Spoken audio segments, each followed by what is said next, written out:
She was escorted out of the hospital like a criminal, security guards on both sides, a wealthy businessman sneering behind her, the chief of staff not even watching. Olivia Bennett, 29 years old, carried nothing but a half-empty bag and whatever was left of her dignity. The automatic doors opened and the cold Colorado air hit her face like a slap. Then the sound started, low at first, then louder, until the windows of Redwood Valley Medical Center began to rattle. 3 military helicopters dropped out of the sky and hit the parking lot hard. Armed men in full combat gear poured out before the rotors stopped spinning, and every single one of them was asking for her. If this story hits you somewhere real, hit that follow button, drop a like, and leave your city in the comments. I want to see how far this story travels. Now let's get into it. The morning started the way most mornings at Redwood Valley Medical Center started, badly. The ER had been running on 3 nurses instead of 5 since 6 a.m., and the waiting room had that particular smell of too many people in too small a space for too long. Coffee cups abandoned on the nursing station. A supply cart someone had parked sideways in the hallway and never moved. The overhead fluorescents in Bay 4 flickering on the same 2-second cycle they'd been flickering on for 11 days because maintenance kept marking the work order complete without actually fixing anything. Olivia Bennett came through the staff entrance at 6:47, 13 minutes before her shift, which was about as on time as she ever got. She wasn't the type to float in late and make excuses, and she wasn't the type to show up aggressively early and perform how dedicated she was. She showed up, put her bag in her locker, tied her hair back, and got to work. That was the whole thing. That was Olivia. "We've got a full board already," said Marcus, the charge nurse, handing her a tablet as she came around the station. He looked like he hadn't slept. He probably hadn't. "Chest pain in 2, suspected stroke in 7, and we've got a guy in the hall on a stretcher that nobody's touched yet because we don't have a bay for him." "What's the guy in the hall? Homeless? Came in by ambulance? Some kind of laceration situation, possible internal." EMS said he was found behind the quick stop on Denton Avenue. Marcus lowered his voice without meaning to.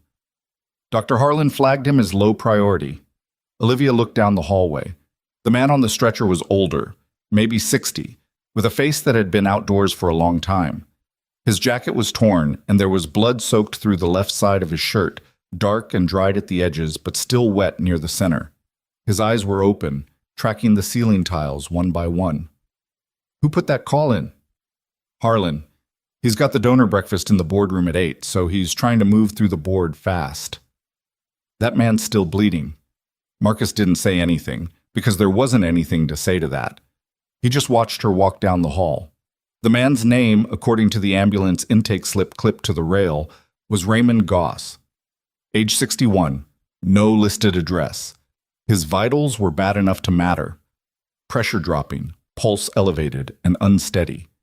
The laceration was deep, maybe 4 inches, running along his left flank, and someone had pressed a towel against it at some point, but the towel was soaked through. Olivia checked the wound. She checked his pupils. She checked the skin around the injury, pale, slightly mottled, and something in her went very still and very focused, the way it did when her body recognized a situation before her brain had fully caught up. "Hey," she said quietly. "Raymond, I'm Olivia. I'm your nurse today. Can you hear me okay?" The man turned his head toward her. His eyes were watery and red at the rims. "Yeah," he said. His voice was rough, dry. "Yeah, I hear you." "Good. I'm going to press here, okay? It's going to hurt. Everything hurts. I know. I'm sorry." She pressed her hands carefully against the wound, assessing depth, and his breath hitched. "You were in the service?" He blinked. "How'd you know that?" She nodded at his forearm where a faded tattoo read 1st Cavalry. 1st Cavalry. When? 90s. Gulf. "Thank you for your service," she said, and she meant it without any performance, the way you mean something when you've been in the same dark places as the person you're saying it to. "I'm going to get you into a bay. Just hang with me." She went back to the station, pulled up the bed assignments, and moved the chest pain case, stable, presenting with anxiety, not in immediate distress, to the family waiting area with an EKG monitor until a bay opened. She slid Raymond Goss into the vacated bay, entered orders for a blood panel and imaging, and started an IV line herself because the two available techs were both occupied, and she didn't feel like waiting. She was hanging the saline bag when Dr. Gregory Harlan appeared in the doorway. He was 47, broad-shouldered, with the kind of permanent tan you get from skiing in expensive places, not from working. He had his white coat on, but it was unzipped over a sport coat, because he had the donor breakfast in 40 minutes, and he wasn't going to change for that. He looked at Raymond Goss on the stretcher. He looked at Olivia. He looked at the IV bag. "What's this?" "Patient with a penetrating laceration and dropping pressure. I moved him into Bay 3. I flagged him low priority. His pressure is 90/60 and falling, Dr. Harlan. He's got signs of internal involvement." She kept her voice even, factual. "He needs imaging." Harlan stepped into the bay and looked at Raymond Goss the way you look at an inconvenience, not a person, an inconvenience. "He's stable enough to wait." "He's not stable. He's compensating. There's a difference." Something shifted in Harlan's face. Not concern, irritation. "This is a triage decision, Nurse Bennett, not yours to make." I flagged it to charge and entered the orders.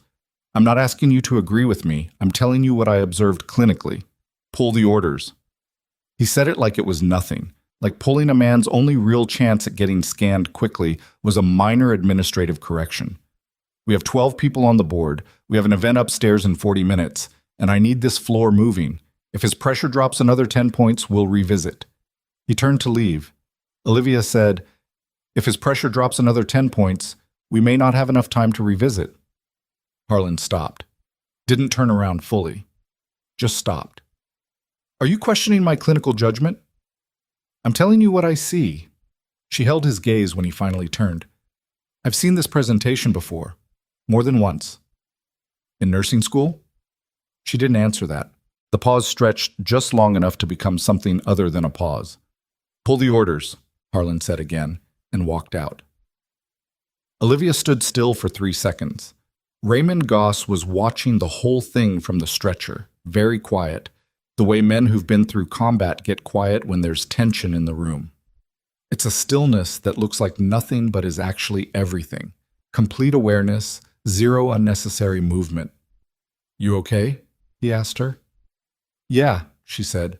"I'm going to keep the orders in. If someone changes them, that's their call to make. But I'm not changing them." By 7:45, the board had moved, but the donor breakfast had created its own particular kind of chaos. The kind that happens when hospital administration decides that a floor full of sick people should operate at a reduced volume because there are wealthy people 3 floors up who funded a wing renovation. Olivia had seen it before. Every ER nurse in a mid-sized private hospital had seen it. You learn to work around it the way you learn to work around any structural problem that isn't going to change. She was doing a wound assessment on a 14-year-old who'd caught a kitchen knife during a cooking accident. The injury was minor. The kid was more embarrassed than hurt. When she heard the voice in the hallway. Not Harlan. Someone new. "I was told the ER director was managing this personally." The voice was smooth and flat, the kind of flat that comes from someone who's learned to strip every trace of uncertainty out of the way they talk. "What I'm looking at does not look like personal management." Olivia stepped out of the bay and into the hallway to see what was going on, the way any reasonable person does when a strange voice starts making noise near their patients. The man standing at the nursing station was Logan Mercer. She didn't know his name yet, but she'd know the type immediately. Late 40s, gray suit that probably cost more than most nurses made in a month. The particular posture of someone who has never once stood in a room and wondered if they belonged there. He had 2 other people with him, a man and a woman, both in business attire, both carrying tablets, both hovering at his shoulders the way support staff hover when they're used to a boss who creates friction wherever he goes. Marcus was behind the station, and from the set of his jaw, the conversation had been going on for at least 2 minutes before Olivia came out. Dr. Patricia Stowe, the chief of staff, was there too, which was unusual. Stowe didn't come down to the ER unless something was on fire. Figuratively, mostly. "Mr. Mercer, I assure you the event is going smoothly." "I was told the naming ceremony would be a closed event," Mercer said, cutting her off cleanly. I was told there would be a managed patient flow situation. What I walked past getting off the elevator was a man on a stretcher in the hallway. Olivia said, "That man was moved to a bay. He's been assessed." Every head in the conversation turned toward her. Mercer looked at her the way he'd probably looked at every service person his entire life. The look that does a quick appraisal, assigns a category, and moves on. "And you are?" "Olivia Bennett, ER nurse." "Right." He turned back to Stowe. "I'm talking about optics, Patricia. The foundation partners were walking through the lobby this morning. There are standards." "Of course, There are also standards," Olivia said, and she didn't raise her voice.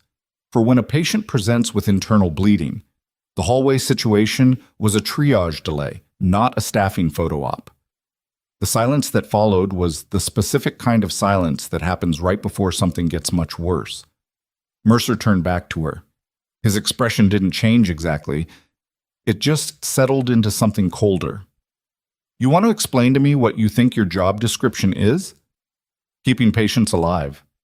"Your job description," he said, "in the context of what I'm paying for when I fund a surgical center, is to support the operational mission of this hospital, which includes ensuring that the environment meets the standards I've been promised." "With respect," Olivia said, "I don't work for you." Something moved through the group, an uncomfortable shift, the kind of collective flinch that happens when someone says the true thing in the wrong room. Mercer looked at Stowe. It wasn't a look that needed words. Stowe said, "Olivia, why don't you take your break early?" "I'm in the middle of a shift. And we'll circle back on some of these workflow issues this afternoon." Olivia looked at her. She knew exactly what this was. She'd known from the second Mercer looked at her. "I have a patient in Bay 3 who needs monitoring. I have a 14-year-old in Bay 1 who still needs her laceration dressed. I'm not taking an early break." The thing about hospitals is that power has its own gravity. It pulls everything toward it without trying. And Mercer had been donating money to Redwood Valley for 6 years, enough money that his name was going on the new surgical center in 3 months, enough money that Patricia Stowe had a direct line from her office to his assistant, enough money that when he stood in the ER at 7:52 in the morning and looked at a nurse like she was a minor obstacle, the whole institution bent slightly in his direction without anyone intending for it to. By 8:15, Olivia was in Stowe's office. She'd finished dressing the 14-year-old's hand. She'd checked Raymond Goss's vitals once more. Pressure still low, still holding, imaging ordered and pending. She'd handed off her other 2 patients to Marcus with detailed notes. She'd done everything she was supposed to do, and then she'd walked upstairs and sat across from Patricia Stowe and waited. Stowe looked tired, genuinely tired, not performed fatigue. She was a woman who'd built a career in hospital administration by being smarter than most people in the room and more organized than all of them, and somewhere in the last few years that had turned into something that looked less like leadership and more like management of permanent competing pressures. "You understand what this looks like," Stowe said. "Tell me what it looks like." "It looks like a staff member creating disruption during a major donor event. I assessed a patient who had been flagged low priority inappropriately, and I entered clinical orders based on what I observed. Then I answered a question I was asked directly by someone who shouldn't have been on the ER floor during active triage. Logan Mercer is, I know who he is. I knew who he was when he was telling me what my job description was." Stowe rubbed the bridge of her nose. "Olivia, I've had no complaints about your clinical work. None. You're one of the strongest nurses on this floor, and I think you know I mean that." Olivia waited. "But this hospital functions inside a larger system. Relationships matter. Donor relationships matter. And when someone with Mr. Mercer's level of investment in this institution has a concern, he had a concern about optics. I had a concern about a 61-year-old veteran bleeding internally in a hallway. We manage it carefully. That's not cowardice, that's institutional reality." "Is this a suspension?" Stowe looked at her for a moment. "It's a temporary administrative leave while we review the morning's events." "How long?" "That's being determined." "Determined by whom?" Stowe didn't answer that directly. She didn't need to. Olivia sat with that for a second. She wasn't angry in the way that makes you loud. She was angry in the way that makes you very quiet and very clear. Raymond Goss needs someone watching his blood pressure. I'd like to make sure that's documented in the handoff. We'll ensure continuity of care. I'd like to ensure it myself. 5 minutes. Stowe looked at her. Some kind of calculation happened behind her eyes. 5 minutes. Raymond's pressure had dropped to 84/58 by the time Olivia got back to him. She updated the notes, flagged it urgent, and spoke directly to the trauma attending on the floor. Not Harlan, someone else, someone she trusted to actually read a flag when it was marked urgent. She explained the clinical picture in 45 seconds. The attending listened, looked at the chart, and ordered an immediate ultrasound. She was back in the hallway outside Bay 3 when Logan Mercer rounded the corner with one of his assistants. He stopped when he saw her. He'd been expecting her to be gone. "They tell me you're being placed on leave," he said. She didn't answer. "For what it's worth," he said, "I don't enjoy this kind of thing, but I've invested significantly in this institution, and I expect a certain operating environment. You created friction where there didn't need to be any." She looked at him. She was aware of the hallway, the bay doors, Raymond Goss on the other side of the nearest one. She was aware of everything around her with the particular clarity that sometimes came over her in situations where the wrong move had real consequences. "That man in Bay 3, she said, served in the 1st Cavalry. He was in the Gulf War. He came in bleeding and was left in the hallway because the floor was trying to look clean for your breakfast. And you're talking to me about friction." Something flickered in Mercer's face. Not guilt, discomfort. There's a difference. Guilt implies caring. Discomfort is just the unpleasantness of having to be physically near the consequences of your choices. "You're done here," he said quietly. She looked at him for a moment. "Not today." She left the building through the main entrance, not the staff exit. She didn't know why. Maybe because the staff exit felt like disappearing, and she wasn't ready to disappear. She walked across the parking lot with her bag on her shoulder and the pale October sun weak and flat overhead. She sat down on the low concrete wall at the edge of the visitor parking lot and thought about what came next. Not dramatically, practically. She had a phone, a full water bottle, and enough in her account to cover next month's rent. She could call her union rep. She could document the morning's events in detail while they were still fresh. She could follow up on Raymond Goss through the public patient inquiry line. She was going through this list in her head, methodically, when the sound started. She thought at first it was a truck on the interstate. Then the sound doubled. Then it tripled. And she looked up and saw the helicopters. 3 of them, in a tight spread, coming in low and fast from the east. Not medevac. Not news. Military. She could tell by the profile, the shape of the fuselage, the sound signature, the way they were moving with zero hesitation, like something with a very specific destination. They blew over the parking lot and set down in the wide flat section between the visitor lot and the main building. Not a designated landing area, but flat enough and clear enough that it didn't matter.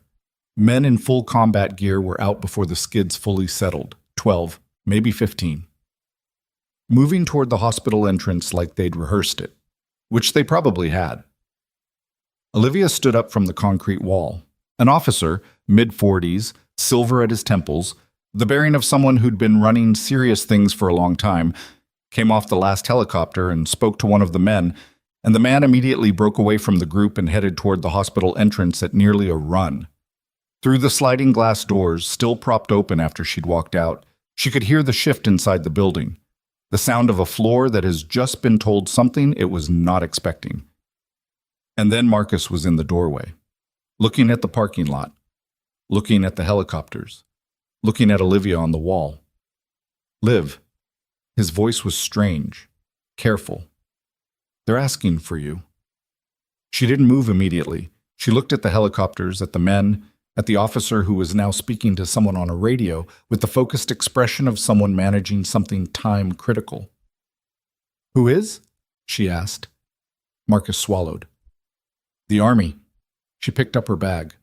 She took a breath.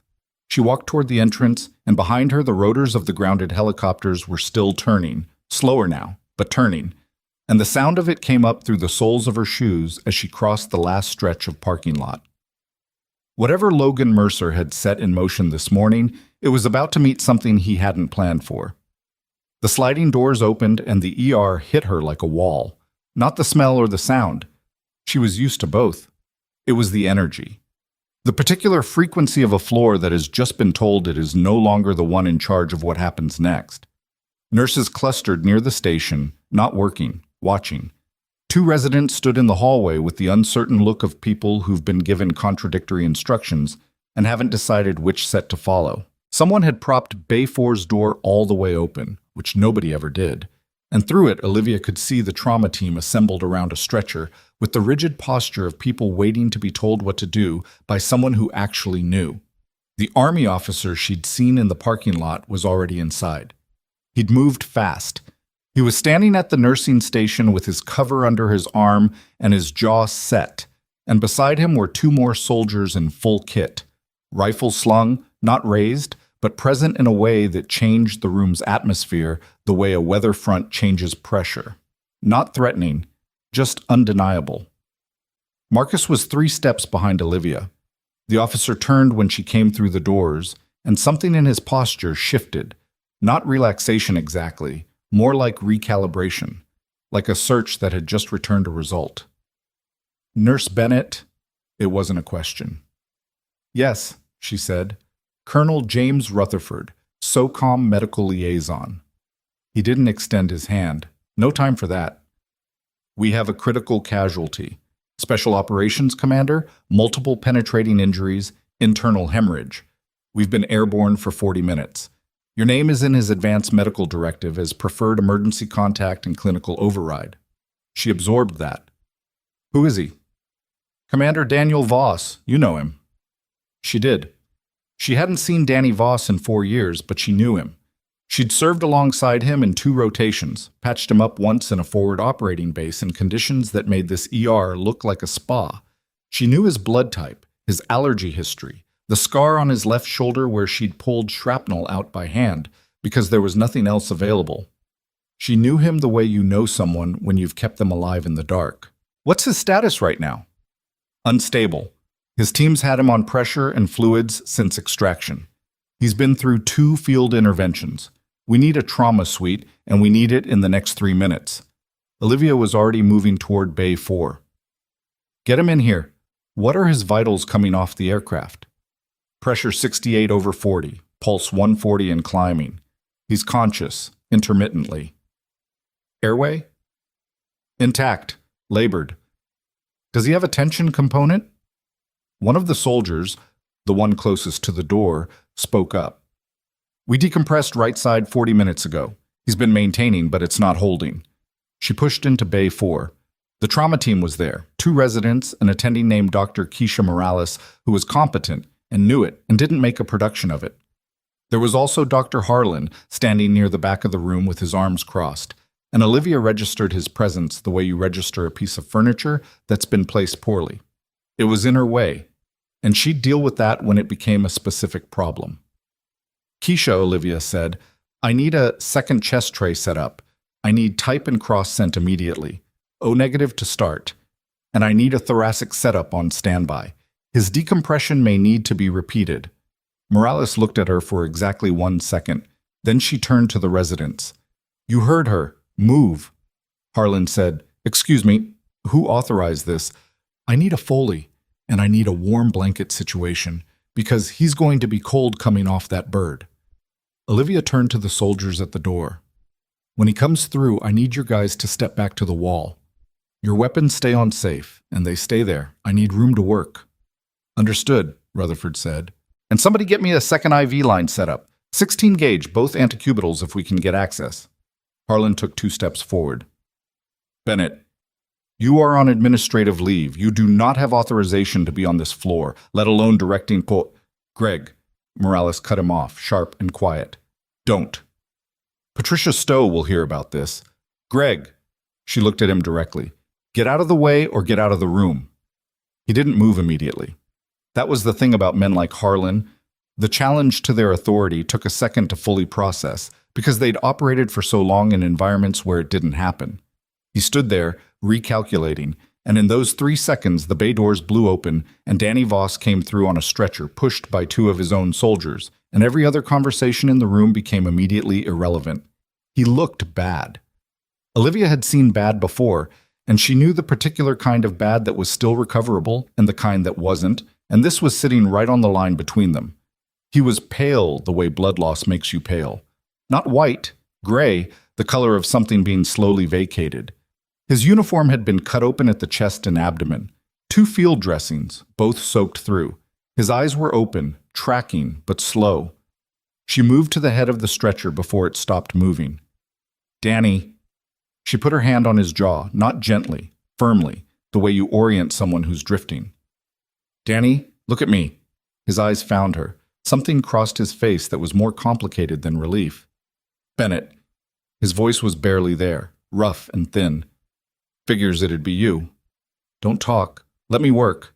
"Am I dying?" "Not today," she said, which was what she'd said to Raymond Goss that morning, and she meant it both times with the same flat certainty. "But I need you to stay with me. Can you do that?" "I've done worse." "I know you have." She was already palpating his abdomen, reading the rigidity, reading the distribution of injury. "Keisha, I need that ultrasound now.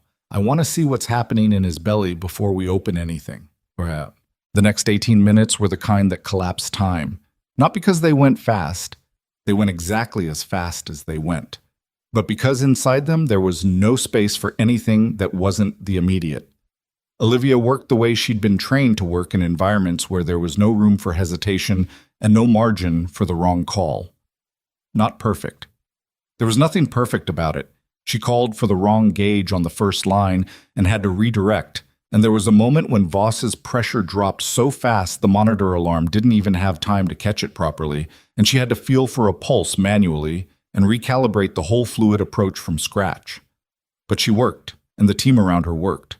And Morales was exactly the kind of attending you want in a room like that. Present, responsive, not territorial. Harlan had left. She didn't know when. She became aware of his absence the way you become aware of a persistent noise stopping. The ultrasound confirmed free fluid in the abdomen. Significant, bilateral. The right thoracic situation was worse than it had looked on initial assessment. She repeated the decompression, which bought them time, but not much. Voss needed a surgeon, and he needed one in the next window, or the window would close. "We need a thoracic surgeon in this room," she said. "Who's on today?" "Patel's upstairs," one of the residents said. "He's in a scheduled case." "Pull him." "We can't just pull him." She kept working. "Tell him it's a combat casualty with hemothorax and abdominal free fluid, and if he doesn't come down in the next 10 minutes, I'll write that in the chart myself." The resident went for the phone. Colonel Rutherford was in the doorway, not in the room. He'd given her the space she'd asked for, and he'd stayed there, watching with the expression of someone who's managed enough crises to know that the most useful thing you can sometimes do is stay out of the way. He caught her eye once, and she gave him a slight nod. Not good news, not bad news, just, "I see you. I'm still in this." Voss flatlined at the 14-minute mark. It wasn't dramatic the way it is in movies. There was no sudden alarm and no moment of disbelief. The monitor shifted, the rhythm went wrong, and Olivia was already moving before the sound fully registered because she'd been watching him close enough that she'd felt it coming 20 seconds before it happened. She called it, started compressions, talked the team through it in short declarative sentences, and Morales pushed the epi and they worked it together for 3 minutes and 40 seconds, and then the rhythm came back. Ragged, irregular, but back. And Voss made a sound that wasn't quite a gasp and wasn't quite a word. "Stay," Olivia said, pressing his arm. "Stay." He stayed. Dr. Arjun Patel arrived at the 17-minute mark. He was still in his surgical cap. He took one look at the ultrasound images, one look at the chest film, one look at Voss, and said, "OR3. Now. Let's go." She went with them as far as the OR threshold. She wasn't scrubbed. She wasn't authorized for the surgical suite on a normal day, and today wasn't a normal day in any sense. But she went to the door and she gave Patel the full clinical handoff. Every decision she'd made, every reading, the timeline of the flatline and the return, the fluid volumes, the decompression, all of it. Patel listened without interrupting, which meant he was actually listening. and then he went in. She stepped back from the door. The hallway outside the OR suite was quiet, the way post-crisis hallways always are, that particular held breath quality after something large has passed through. One of Voss's soldiers, a young specialist with a jaw that looked like it was made from something hard, was sitting on the floor against the wall with his forearms on his knees and his eyes fixed on the middle distance. Another was on the phone, voice low. Rutherford was standing near the window that looked out over the loading dock, his hands behind his back. Olivia sat down on the bench across from the OR door. Her hands were not shaking. She noticed that. Sometimes they did, afterward. Today they didn't. Rutherford came and stood near her, not next to her, near her. "That was," he started. "Don't," she said. He didn't. He sat down beside her instead, and they both looked at the OR door. After a moment, he said, "You've been separated from service for how long?" 4 years. "It doesn't look like 4 years. You don't forget the important stuff." He was quiet for a beat. "His directive listing you, that wasn't random. He put your name on that document specifically, the clinical override provision." "I know." "Do you know why?" She looked at the OR door. "Because he trusts me more than he trusts a stranger with a degree, and because he's seen what I can do when there's no other option." She paused. "And maybe because he knew something like today was possible, and he wanted to make sure it wasn't someone who'd never been downrange making calls about his body." Rutherford nodded slowly. That landed somewhere real for him. She could see it. "Your service record," he said carefully, "is classified above the level most people in this hospital have clearance to access. I know that too. Some of what you did today," he stopped, chose his words. "The way you ran that room, the decompression timing, the recognition pattern on his pressure curve, that's not nursing school." "No," she said. "It's not." He didn't push it further. He didn't need to. What had happened in Bay 4 was its own argument, and it didn't need any additional explanation from either of them. Downstairs, the ER had not gone back to normal because normal was not available. Word had moved through the hospital the way word always moves through hospitals, faster than official communication, slower than rumor, landing somewhere between fact and narrative that people were already shaping to fit their own understanding of the morning. Staff who'd watched Olivia get walked toward the door 3 hours earlier were now hearing about what had happened in Bay 4, and the dissonance between those two things was creating a particular kind of tension. Marcus had pulled Raymond Goss's imaging results, which had come back during the chaos of the military arrival, and they confirmed what Olivia had flagged, bleeding into the retroperitoneal space, not immediately life-threatening, but absolutely requiring intervention, exactly the kind of finding that proves a clinical instinct right in the most uncomfortable way possible for whoever ignored it. He was looking at those results at the nursing station when Patricia Stowe came down from her office. Stowe moved through the ER with the deliberate composure of someone who has received several pieces of extremely bad news in the last 40 minutes and is processing them in order of institutional severity. She stopped at the station. She looked at Marcus. She looked at the board. She looked at the Bay 4 door, propped open now, vacant, the equipment from the resuscitation still partially in place. "Where is she?" Stowe asked. "OR floor," Marcus said. He didn't offer anything beyond that. Stowe picked up a tablet, looked at Raymond Goss's results, set it down. Her jaw moved slightly. "When did this imaging come back?"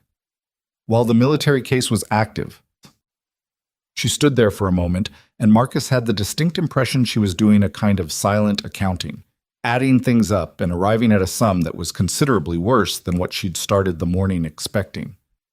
Logan Mercer appeared at the edge of the ER from the direction of the main corridor. He'd clearly been told something. Not everything, not the details, but enough to bring him down from whatever event had been happening upstairs. His suit was still perfect, but something in his expression had shifted. The flat certainty was still there, but it was working harder than before. "Patricia?" He came to the station. "What is the situation?" "There's been a military medical emergency, a special operations casualty." And Bennett was involved. It wasn't really a question, but Stowe answered it anyway. "She was present during the initial response, yes." She's on administrative leave. The circumstances, were those circumstances documented as superseding the administrative decision? His voice was careful, measured. The voice of someone who's spent years understanding which levers to pull and how hard to pull them. Because if they weren't documented, Patricia, then what happened today is a liability event, not an operational exception. Marcus stopped pretending to work and looked up. Mr. Mercer, Stowe said, and her voice had something in it that hadn't been there before. Not defiance, not yet, but the early architecture of something that might become it. I think we need to wait until we have a full picture before we characterize anything. I have a very clear picture. You have a partial one. The two of them looked at each other and Marcus watched it, and what he saw was a relationship that had functioned smoothly for a long time, hitting the first real resistance it had encountered and not knowing yet what that resistance was made of. Mercer looked at the Bay 4 door. He looked at the board. He looked at Raymond Goss's room number. I want this resolved by end of business today. Bennett's leave stands, and I want it formalized in writing. He left. Marcus watched him go. Then he looked at Stowe, who was standing very still with the tablet in her hands, looking at Raymond Goss's imaging results and not saying anything. Dr. Stowe, Marcus said. She looked up. She flagged him at 7 a.m. Harlan overruled her. These results came back 3 hours later. He let that sit for a second. That's going to be in the chart. Stowe didn't respond. She set the tablet down, turned, and walked back toward the elevator. Marcus watched her go too. Then he looked at the nursing station, at the board, at the room assignments, at the general wreckage of what had been a bad morning and was becoming a worse afternoon. His phone buzzed. A text from Olivia. Voss is in OR. Patel has him. Update me on Goss when you can. He texted back. Goss imaging confirmed your read. Internal bleed. Interventional team has him. He's okay. Then, after a second, Mercer just came down. Wants your leave formalized in writing.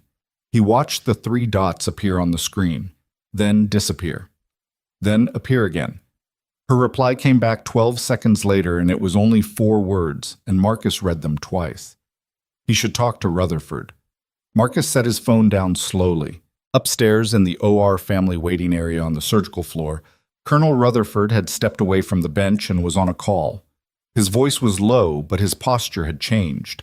No longer the quiet, waiting posture of someone holding space for an uncertain outcome. This was a different posture.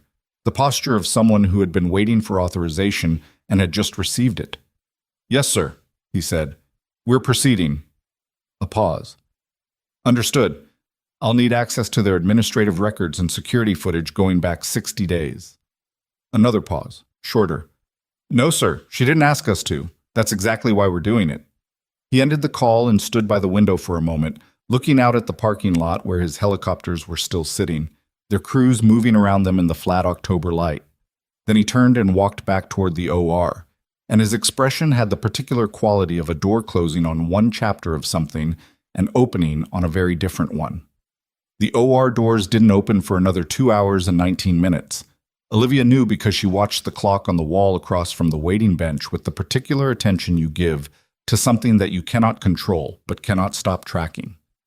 She'd been in enough surgical waiting situations to know that time in an OR doesn't map onto time in the rest of the world. 2 hours could mean everything went smoothly and Patel was being meticulous.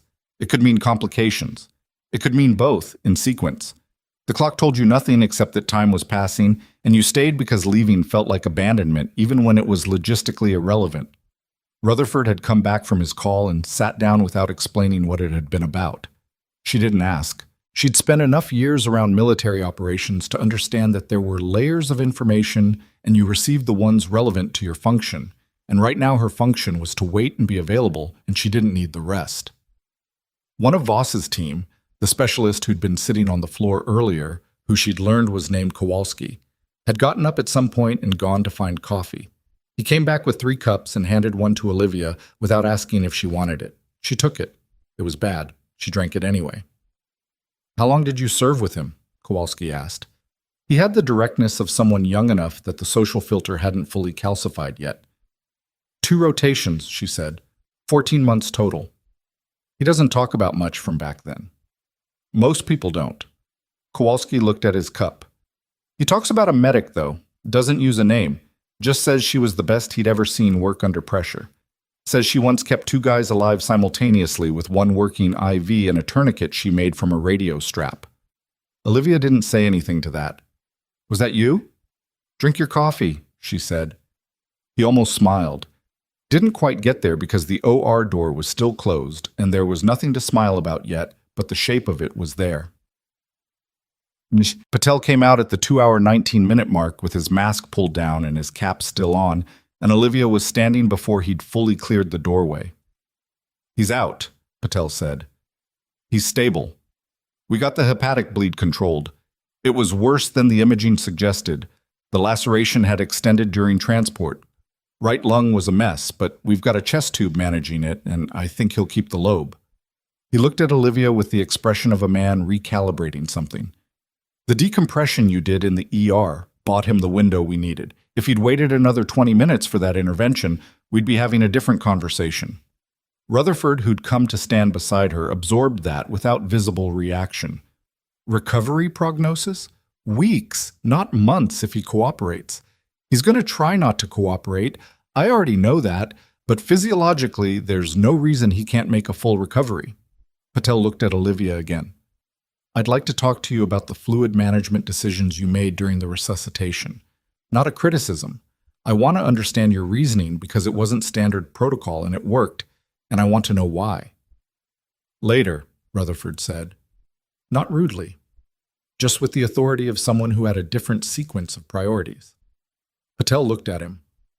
Okay? He went back through the door. Olivia let out a breath she hadn't fully realized she'd been holding. It came out quiet and controlled. No drama, just the release of a sustained tension. Kowalski put his fist against the wall once, lightly, the way soldiers mark relief without performing it. Rutherford turned to her. I need 30 minutes with you, not about Voss, about this morning. The leave situation. Among other things. His expression was careful. My team has been doing some work in the last 2 hours. Administrative records, security footage, vendor contract documentation. Some of what we've found is it changes the framing of why today happened the way it did. She looked at him. What do you mean, security footage? I mean that your suspension this morning may not have been a spontaneous reaction to a donor complaint. He held her gaze. I mean, there's a possibility this has been building for longer than today, and the donor complaint was the mechanism rather than the cause. She stood with that for a moment. Something cold moved through her, not fear exactly, more like the recognition of a shape you didn't know you were looking at until someone pointed it out. Show me, she said. They used an empty family consultation room on the surgical floor, a small square room with 2 chairs and a box of tissues on a table and a window that looked at a brick wall. Rutherford's aide, a compact woman named Sergeant Dara Wells, who'd been moving quietly through the hospital for the last 2 hours doing things Olivia hadn't been tracking, had a laptop open on the table when they came in. Walk me through it, Rutherford said to Wells. Wells didn't waste time. She turned the laptop to face Olivia. Security footage from the hospital's internal system, accessed with the cooperation of their IT director, who was, let's say, forthcoming when we explained the nature of our inquiry. She pulled up a file. This is from 6 weeks ago. Service corridor, sub-basement level. The footage was the particular grainy quality of institutional cameras that are maintained just well enough to be legally defensible. The timestamp read 11:47 p.m. The corridor was empty except for 2 men, one of whom Olivia recognized immediately as Richard Calloway, the hospital's chief financial officer, a man she'd seen exactly 3 times in her career, and each time in context that felt slightly off without her being able to articulate why. The other man was Logan Mercer. The footage had no audio, but the body language was unmistakable.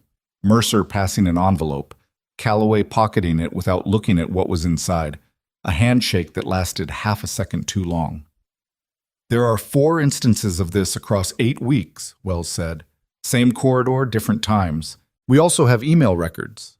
And I want to be clear these were obtained through channels that will hold up, showing a pattern of communication between Mercer's executive assistant and Calloway regarding, quote, performance review targets for specific ER staff. Specific ER staff meaning me, Olivia said. Your name appears in 7 internal emails over a 6-week period. The language is indirect, liability profile, misalignment with institutional priorities, recurring friction with donor-adjacent interactions. But the pattern is clear. Olivia looked at the frozen footage, Mercer's profile, the envelope. He was trying to get me removed before today. We think so. The donor complaint this morning appears to have been an acceleration of something that was already in motion. The administrative leave was the outcome he'd been building toward, and it happened to land on the same morning as Voss's evac, which he couldn't have anticipated. No, Rutherford said. That part was coincidence, an expensive one for him. She sat back. She thought about the 7 emails, 6 weeks of her name in documents she'd never seen, in conversations she'd never been in, building a file on her that was designed to look like institutional performance management and was actually something else. She thought about Harlan pulling her orders this morning, Stowe's careful language in the office, the specific way Mercer had looked at her in the hallway, not like someone reacting to an irritating nurse, but like someone checking on the progress of something already underway. Why? She asked. What do I have to do with his contracts? Wells pulled up another document. Mercer Industries has a procurement contract with this hospital for medical supply chain management, specific equipment for the new surgical center. The contract value is about $4.2 million over 3 years. There are some irregularities in the equipment specifications that an experienced ER nurse, someone who actually uses the equipment, who would notice if what's delivered doesn't match what was contracted, would be in a position to flag. I flagged a supply issue in August, Olivia said slowly. I filed a report with the nursing supervisor about a batch of monitoring equipment that didn't meet the spec on the order manifest. That report was never forwarded to the compliance office. I know, I followed up twice and got told it was being reviewed. Callaway closed it. Same day, Mercer's assistant sent him an email about your performance concerns. The room was very quiet. Outside the window, a truck moved through the loading area below, and the sound of it came up distorted through the glass. Olivia said, he was burying a compliance issue and removing the person who'd identified it. That's what it looks like, Rutherford said, and we're not the ones who make that determination officially. That's going to be federal investigators. But the pattern is documented. Federal investigators, she said. The moment this evacuation touched your facility and we began accessing their systems in connection with a special operations casualty, certain reporting obligations were triggered. This isn't something we chose to escalate. It escalated by the nature of what we found while doing what we were already authorized to do. She looked at him steadily. She wanted to ask how much of this he'd anticipated when he'd started accessing their records. She didn't, because the answer didn't change anything. And she understood that Rutherford was a man who operated in spaces where the line between preparation and opportunity was intentionally blurry. When does it move? She asked instead. It's already moving, he said. Bottom. Downstairs it was moving in ways that nobody had fully coordinated. The first person to understand that something fundamental had changed was Marcus. And he understood it not through any official notification, but through a sequence of small signals that an experienced ER nurse learns to read the way a pilot reads weather.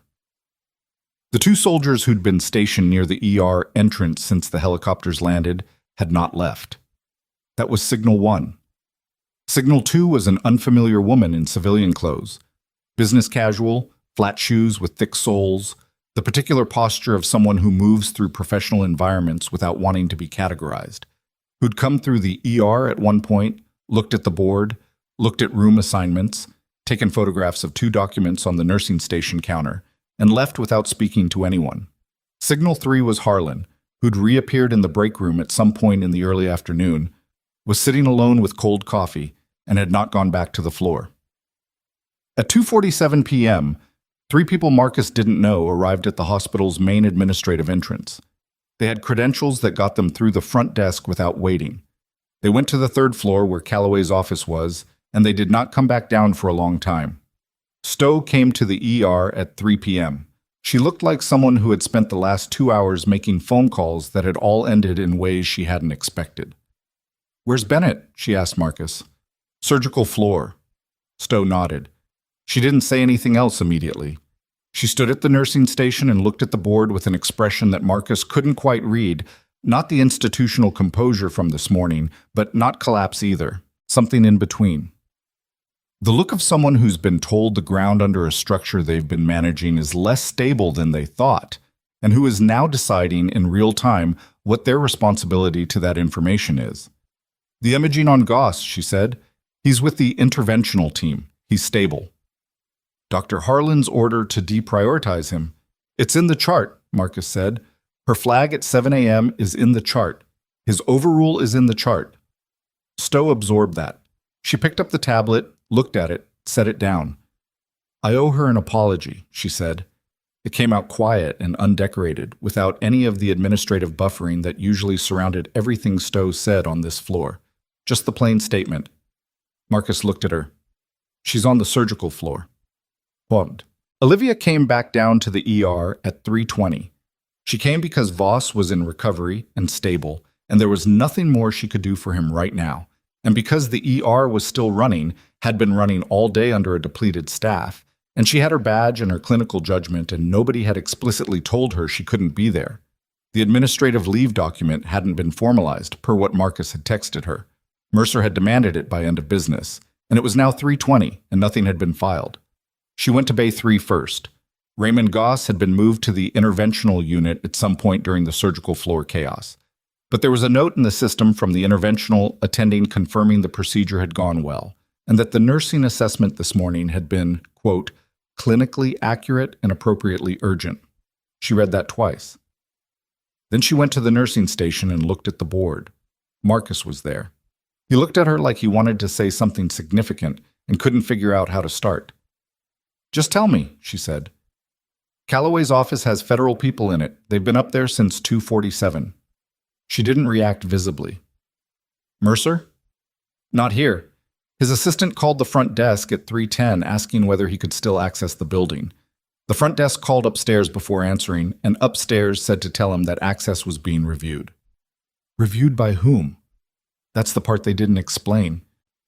She stood at the station for a moment, looking at the board, looking at the ER that had been running without her all day, the flow of it, the patients in their bays, the monitors cycling, the particular ongoing machinery of a floor that keeps going regardless of everything happening around it, because that's the nature of the work. People kept being sick. People kept needing help. The morning's drama was enormous to everyone who'd been in it and invisible to the man in Bay 7 with chest tightness and the woman in Bay 2 waiting on a scan result. She pulled up the board and started reading through the active cases. "Liv," Marcus said. "I'm reading the board, Marcus." "You're supposed to be on leave." "The leave hasn't been formalized." She turned to a clean page on the documentation interface. "Bay 7's chest tightness. What's his EKG showing?" Marcus looked at her for a second. Then he pulled up the tracing. "Nonspecific ST changes. Attending ordered a troponin series. When's the first draw?" "Hour ago." "Second draw's due in 2 hours. Flag me when it comes back." She moved to the next case. "Bay 2? CT contrast for abdominal pain. Scan was 20 minutes ago. Results are pending." "Okay." She kept moving through the board case by case, and Marcus watched her do it and didn't say anything else about the leave, because there are moments when the right thing to do is simply get out of the way of someone who knows what they're doing. She was on the fourth case when the ER's main entrance opened and Colonel Rutherford walked in. Behind him was a man she hadn't seen before, tall, in his 60s, wearing a uniform that carried 3 stars on each shoulder, and the particular way he moved through a space suggesting that rooms had been rearranging themselves around him for decades. Behind the general were 2 of his aides and Sergeant Wells and 2 other soldiers, and they came into the ER and the floor did what it had done that morning, shifted, rearranged, recalibrated around a new gravitational center. Rutherford met Olivia's eyes across the nursing station. He gave her the same slight nod she'd given him in Bay 4. Then he stepped aside and the general came forward. General Warren Holt had the kind of face that had been through enough weather that it had stopped trying to look like anything other than what it was. He was not a man who performed authority because he didn't need to. He stopped at the nursing station and looked at Olivia Bennett, who was standing with a tablet in her hands and a half-drunk cup of bad coffee on the counter beside her, still in the same clothes she'd worn when she walked out of the building that morning, with dried blood on her left sleeve from the resuscitation in Bay 4. "Nurse Bennett," he said. "General Holt," she said, because Rutherford had mentioned his name upstairs and she'd filed it away. "I've been briefed on this morning's events, Commander Voss's surgical outcome and the clinical decisions that produced it." He paused. The ER continued its usual noise around them. Monitors, movement, the intercom somewhere in the back. "I've also been briefed on why you were escorted out of this building at approximately 9 a.m. She waited. "I want to say something for the record, in this room." He looked around, at Marcus, at the two nurses who'd stopped moving, at the residents in the hallway, at Stowe, who had appeared near the elevator. This officer, and she is an officer, regardless of her current civilian status, performed at the highest level of her training and her character today under circumstances designed to prevent her from doing exactly that. She saved the life of a special operations commander. She correctly identified and flagged a patient in clinical danger who was subsequently confirmed to be in exactly the danger she described. And she did both of those things on a day when this institution was actively trying to push her out the door. The room was very still. "The Army does not forget its people," Holt said, "and we do not forget the people who take care of them." He looked at Olivia directly. "You have our gratitude, Nurse Bennett, formally and personally." She held his gaze. Something moved through her. Not pride exactly, not satisfaction, more like the particular feeling of being accurately seen after a long time of not being. It wasn't comfortable. It was real, which was different. "Commander Voss would have done the same for anyone on his team," she said. "Yes," Holt said. "He would. That's why we're both here." And then, from the direction of the main administrative corridor came the sound of raised voices. One of them was Logan Mercer, and even from 30 feet away through a set of double doors, the particular quality of a man who has just realized that several things he believed were under his control are not under his control at all came through clearly. Holt did not look in the direction of the sound. He kept his eyes on Olivia. "That," he said, "is a separate matter, but it's being handled." The voices got louder. Then abruptly they stopped, and the silence that replaced them was the kind that meant the conversation had moved somewhere more formal, somewhere with a closed door and people present who had legal authority to make the conversation mean something. Stowe was standing near the elevator with her hand on the wall and her face doing something complicated. Marcus was looking at Olivia. Olivia was looking at the board. "Bay 7's troponin," she said. "Let me know." But before Marcus could answer, Rutherford's phone went off. He stepped away, answered it, listened for exactly 6 seconds. Then he lowered the phone and looked at Olivia with an expression she couldn't immediately categorize. "Voss is awake," he said. "He's asking for you, and—" He stopped. "He says he has something to tell you. About Mercer. Something that predates today by 8 months and something he's been carrying. And he says if there's a federal investigator available within the next 20 minutes, he wants one in the room when he tells it." The ER kept moving. The monitors kept cycling. Bay 2's scan results loaded on the system with a soft ping that nobody was looking at. Olivia set down her tablet. She took the stairs. Not because the elevator was unavailable, it was right there, doors open, but because she needed the 20 seconds that 4 flights of stairs would give her to arrange her thinking before she walked into a room where a man she'd kept alive 8 hours ago was going to tell a federal investigator something that had been sitting in him for 8 months. She needed to know what she was walking into, and she didn't have enough information to know that yet, so she used the stairs and she used them the way she used most things, practically, without drama, getting from one place to another as efficiently as she could while her brain did its actual work. What she knew. Voss had been moved to a private recovery room on the 4th floor surgical wing. He was awake, which was good, which was better than the alternative by a significant margin. He had something to say about Logan Mercer that predated today by 8 months. He wanted a federal investigator in the room. That last part meant whatever he was carrying wasn't small. You didn't ask for federal presence for something small, especially not from a hospital bed 8 hours out of surgery when your chest was held together by Patel's meticulous work and your blood pressure was still being managed by medication. She pushed through the stairwell door onto the 4th floor. Rutherford was already there, moving ahead of her toward the far end of the corridor, his phone at his ear again. Sergeant Wells was outside a door about halfway down the hall, talking to a woman in a dark blazer. The same woman Marcus had described moving through the ER earlier, the one who'd photographed the documents. The woman's name, as it turned out, was Special Agent Renee Tabor, and Olivia got that information from Rutherford in the 8 seconds it took them to walk from the elevator lobby to Voss's door. Tabor was DOJ. She'd been in Ashford for 2 days working a procurement fraud case that had nothing to do with Redwood Valley or hadn't started out having anything to do with it. But investigative work has a way of expanding toward the shape of the actual problem, rather than the shape you thought it was going to have. Tabor looked at Olivia when Rutherford introduced them. The look lasted maybe 3 seconds and contained an entire assessment. "He asked specifically for you to be in the room," Tabor said. "I know. You're not a witness to anything that predates today. I know that too. So I want to be clear. You're in there as a medical presence, not as a party to the statement." "Understood." Tabor opened the door. Outside. Voss looked like what he was, which was a man who'd been through significant trauma and come out the other side about 8 hours ago. He was elevated in the bed with the particular careful stillness of someone who's learned exactly how much they can move without triggering pain. His color was better than it had been in Bay 4. Not good, but present. There was a chest tube, an arterial line, 2 peripheral IVs, and a pulse ox on his finger, and the monitor above his bed was showing numbers that Olivia read automatically and found acceptable.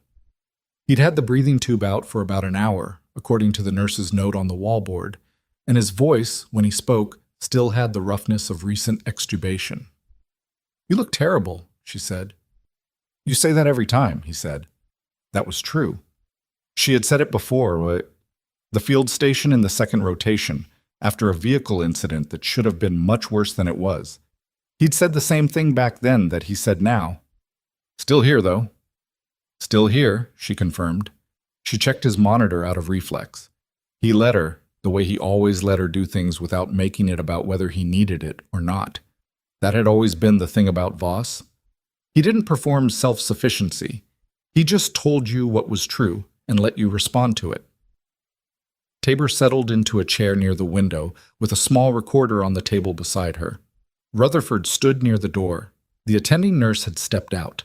It was the 5 of them in a small room with afternoon light coming through institutional blinds, and the monitor cycling its quiet rhythm.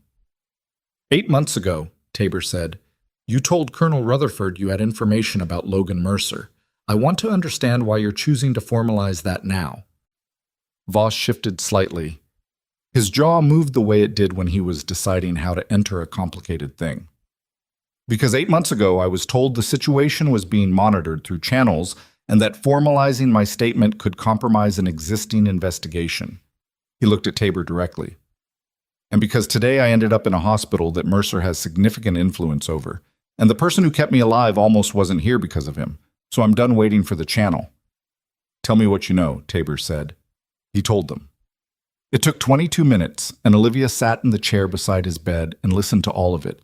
And by the end of it, the shape of what Logan Mercer had built over the past 3 years was considerably larger and more deliberate than anything the morning's security footage had suggested. Mercer Industries' procurement contracts with military-adjacent medical facilities were not limited to Redwood Valley. There were 4 facilities across 2 states, and the pattern in each was the same.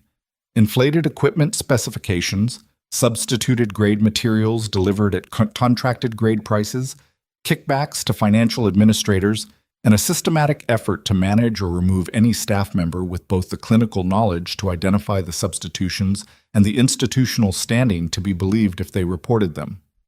The gap between what was contracted and what was delivered across 4 facilities over 3 years came to somewhere in the range of $11 million. Voss knew this because 8 months ago, during a routine medical readiness inspection of a special operations support facility in New Mexico, a facility that held a Mercer Industries supply contract, his team's medical officer had flagged equipment inconsistencies in the trauma supply inventory. The investigation that followed had been quiet, designed not to alert Mercer while a broader picture was being assembled. The decision to keep it quiet had come from above Rutherford's level, and Voss had deferred to it because he'd been told to, and because he'd believed the channel would eventually produce the outcome it was supposed to produce. "What changed?" Tabor asked. "He died," Voss said flatly. "The medical officer who flagged it, Lieutenant Kerry Sato, killed in a vehicle accident in March that was ruled non-suspicious." He paused. The monitor kept cycling. "Maybe it was non-suspicious. I don't know. But after she died, the investigation got quieter. And when things that should be getting louder get quieter instead, I start asking why." The room held that for a moment. Olivia looked at Voss's face. He'd been carrying this for 8 months, and it sat on him the way certain things sit on soldiers who've had to maintain operational silence. Not cleanly, not easily, with the particular weight of having information that matters and being told it's not yours to use yet. "What connects Mercer to this hospital specifically?" Tabor asked. "Redwood Valley was the most recent contract," Voss said. "The surgical center expansion. The contract was signed 14 months ago. I didn't know it was this specific facility until 3 weeks ago, when I was reviewing supply chain documentation in connection with our unit's operational medical support, and the facility name appeared in a cross-reference." 3 weeks ago," Tabor said. "I flagged it to Rutherford." Voss glanced at the colonel. "He was already coordinating with your office, I think." Tabor's expression didn't change, which was its own kind of confirmation. "And the nurse, Bennett, did you know she was here?" "No," Voss said. He looked at Olivia. "I didn't know she was here. I hadn't been in contact with her since I left service, but she's in my directive because—" He stopped, pressed his lips together once. "Because the 2 worst situations I've ever been in medically, she was the person who got me through them. And I put her name in that document because if I was ever in a third one, I wanted her, not someone with better credentials or more equipment, her." He looked back at Tabor. "I didn't know Mercer had been building a case against her for 6 weeks. That's something I'm going to sit with." "That's not your responsibility," Olivia said. "I know whose responsibility it is," he said. Tabor ended the session at the 40-minute mark because Voss's pain medication was wearing off in a way that was becoming visible, and she wasn't going to push an 8 hours post-op source for more than she needed today. She had enough. What Voss had given her, combined with the financial records and security footage that Wells had compiled from the hospital's systems, gave the federal case a spine that hadn't existed this morning. She spoke to Rutherford in the corridor for 4 minutes while Olivia stayed with Voss. The conversation was quiet, and she couldn't hear it, but when it ended, Rutherford's posture had shifted again in the way it kept shifting throughout the day, incrementally settling into the posture of someone whose timeline was now moving faster than planned. Inside the room, Voss was quiet for a moment after Tabor left. The nurse had come back in and adjusted his medications and taken his vitals, and he'd submitted to all of it with the patience of someone who understands that the body has its own authority, regardless of rank. "The supply issue you flagged in August," he said. "The monitoring equipment. It disappeared into a closed review. Callaway." "According to Wells, yes." He nodded slowly. Something moved across his face. Anger, but the controlled kind. The kind that's been compressed into a shape small enough to be carried without it consuming everything around it. "You didn't know any of this when you flagged it. I flagged it because the equipment didn't match the spec. That's the whole reason." "I know." He looked at the ceiling. "You were doing your job, and he was trying to end your career." "He didn't get to end my career." "No," Voss said. "He didn't." He turned his head toward her. "What happens to you now, with the hospital?" "I don't know yet." "You should have somewhere better than this." "This is where I was," she said. "It's a good ER. Most of the people in it are good." He looked at her for a moment.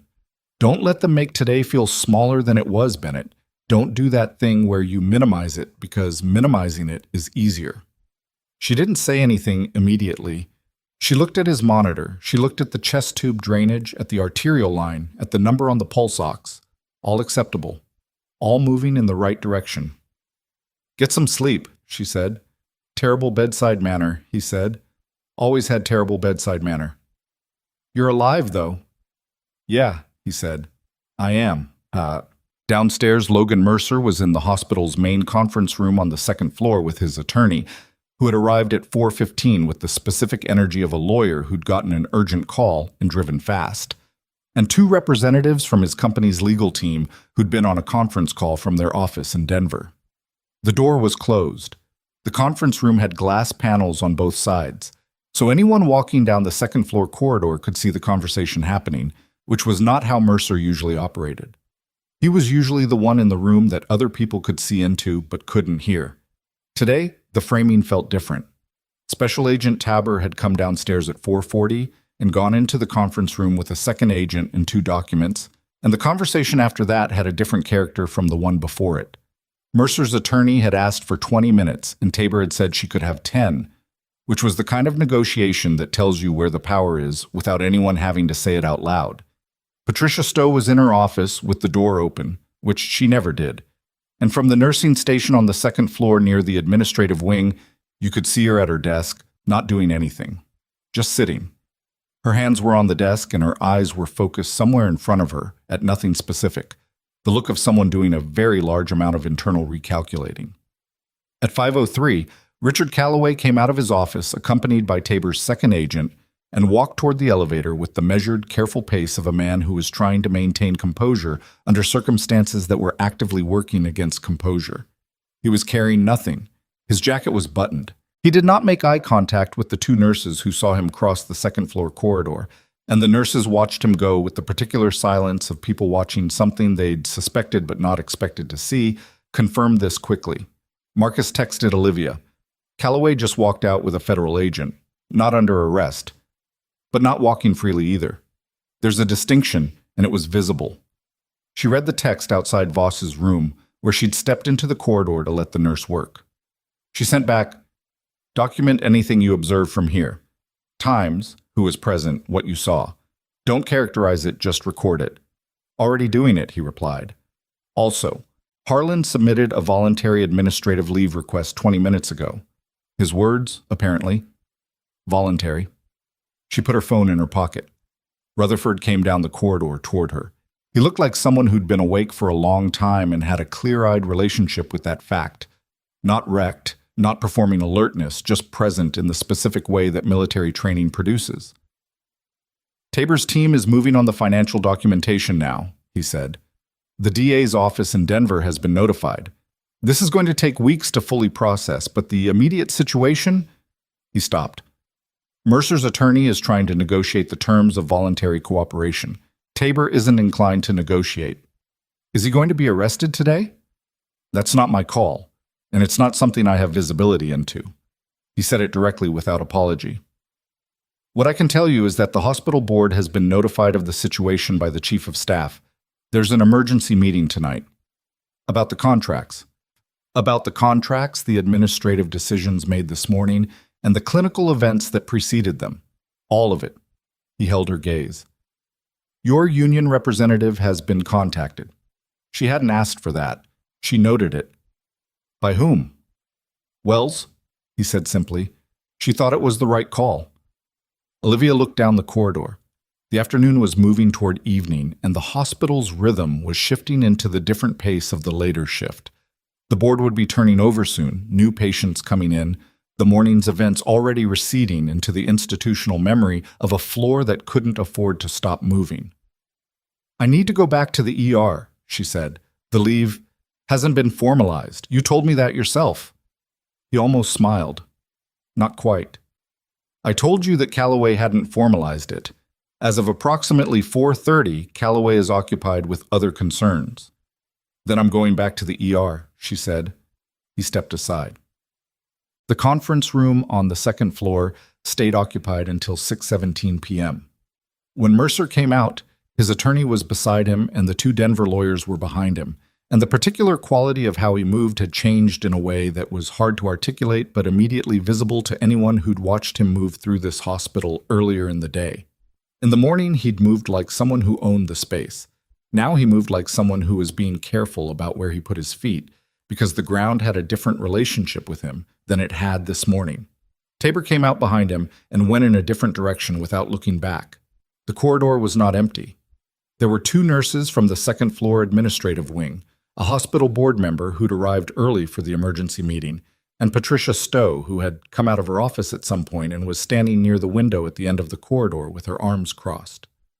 Mercer saw her. She looked at him without changing her expression, without offering anything that could be read as support or solidarity, and the absence of that, the absence of the reflexive institutional alignment he'd been able to count on all day, registered on his face in a way he didn't manage quickly enough. He went to the elevator. The doors closed. Stowe turned back to her office. Before she went in, she stopped a second-floor nurse and said, "Tell the ER that Nurse Bennett's administrative leave is rescinded effective immediately. Verbal notification now, written documentation will follow tonight." The nurse said she would. She did. Marcus got the notification at 6:22 and walked it down the floor personally rather than texting it, because some things deserve to be said in person. He found Olivia in Bay 6 managing a pressure situation on an elderly man who'd come in at 5:40 with what he'd described as just feeling off, and which was turning out to be a great deal more than that. She was focused, managing 2 things at once, with the efficiency of someone who'd spent years developing the ability to hold multiple critical threads simultaneously. Marcus waited until she'd stabilized the situation enough to step away from the immediate bedside. Then he told her. She listened. She nodded. She said, "Okay." "That's it? Okay. Did you need more?" "I don't know. Maybe. It's been a long day." "It has," she agreed. "Is Stowe in her office?" "Was 10 minutes ago." She pulled off her gloves, dropped them, and pulled on a fresh pair. "I'll go up after this patient is transferred. Right now I've got an elderly man in Bay 6 whose potassium is doing something that needs my attention." Marcus looked at her, standing in Bay 6 with a fresh pair of gloves and an IV line to adjust, and a patient who needed her. And he thought about the sequence of the day from the beginning: the parking lot, the concrete wall, the helicopters, the trauma room, the look on Holt's face when he'd said her name. He thought about Mercer in the elevator. He thought about Calloway walking out without eye contact. He thought about Raymond Goss, who was stable now, in the interventional unit because Olivia had put his name on the board at 7 a.m. and refused to take it off.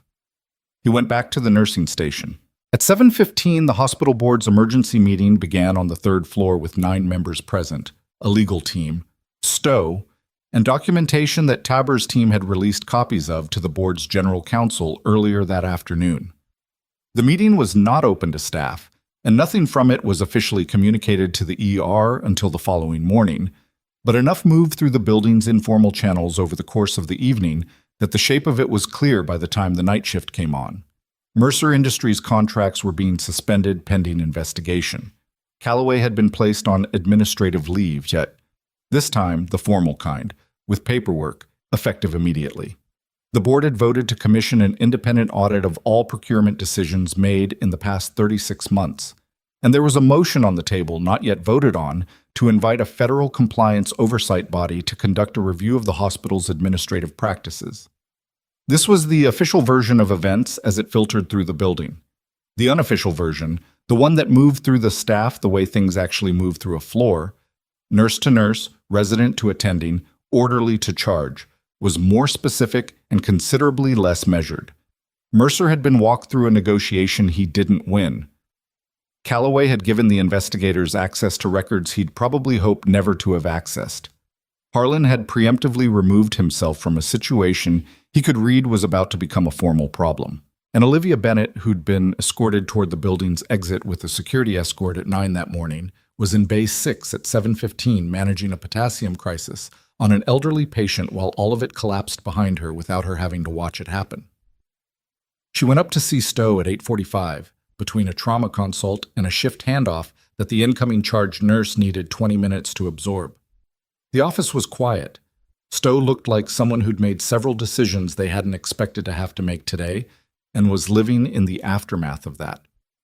"The leave is rescinded," Stowe said. "I heard. I want to document formally that it was improperly initiated under external pressure, and that your clinical actions this morning were... Patricia. Olivia stopped her. I need to know one thing. Stowe waited. The compliance report I filed in August, about the monitoring equipment. She held Stowe's gaze. Did you know it was closed by Callaway? Stowe was quiet for a moment. No, she said. I didn't know. Another moment. I should have followed up. I knew you'd filed it. I let it go through normal channels, and I didn't verify that normal channels were functioning. She stopped. That's on me. Olivia looked at her. She believed her. She also believed that believing her and being satisfied with the answer were two different things, and that only one of them was required right now. The board meeting tonight. What are they deciding about the audit? It's going to happen. All of it. 36 months of procurement records.